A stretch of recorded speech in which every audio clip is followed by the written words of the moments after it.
కాక వరి కోసినావే? ఏ ఏడ బిడ్డ మిషన్ వచ్చి పాడైతే లేదు, 4 రోజుల సంధి తిరుగుతున్నా. తమ్మి కాంట చాలైందారా? ఎవలయ్యన్న ఒడ్లు జోకిరా తమ్మి? అరే జర పట్టాలు పట్టుకరా పోరా, ఆన మొగ్లైతంది. చెప్తే ఇనవేమ్రా నువ్వు?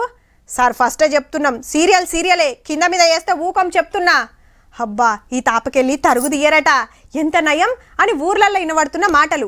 అయితే నీ ఆనలు పాడుగాను సక్కదనాల వడ్లను తెర్లు చేయబట్టే రాత్రి సన్ని ముసురు పడే వరకు హగో ఎండబోసిన వడ్లెట్ల నానినయో.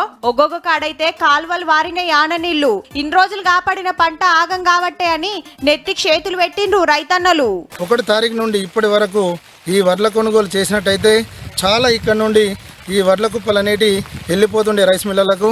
ఉన్నదని ఎండ పెడితే రాత్రి నుంచి వర్షం ఉంది. చాలు చేస్తామని చెప్పేశారు, లేట్గా చాలు చేశారు కాబట్టి మా వడ్లు మొత్తం ఇప్పుడు వర్షం వస్తున్నారు, బాగా తడిచిపోతున్నాయి. దెబ్బ కొనుడు చాలు చేస్తే నష్టం కాకపోవు అనేది రైతుల మాట.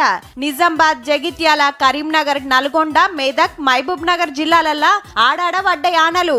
ఇక అందరి డిమాండ్ ఏంటంటే తడిసిన ధాన్యాన్ని కొనుగోలు చేయమంటే దళారులు అంటున్నారు, వాళ్ళు తక్కువ చేస్తారు. ఇంట్లో కోఆపరేటివ్ ఇబ్బంది పెడతారు, 5 కిలోలు 10 కిలోలు కర్త అంటారు. కర్త లేకుండా గవర్నమెంట్ ధాన్యం కొనుగోలు చేసి రైతుల్ని ఆదుకోవాలా. షెడ్పానలు రాళ్లు పడి మొన్న అట్ల నష్టం, ఇప్పుడు ఇట్ల నష్టం.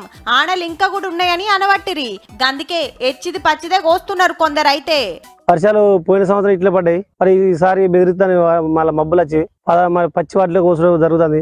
వడగాళ్ళు వస్తాయని ఉన్నాయని చెప్పిన వర్షాలు ఉన్నాయని అంటారు, అందుకని ముందుగా పచ్చడి వేరే కోసుకుంటున్నాం. తాలు తప్ప తరుగు తీయకుంటేనే కొంటమని సర్కార్ అయితే మాట ఇచ్చింది, ఆఫీసర్లకు ఆర్డర్ వేసింది. జర లాపర్వ చేయకుండా రప్ప ఒడ్లు కొని రైతులకు తిప్పలు తప్పియురు సార్లు.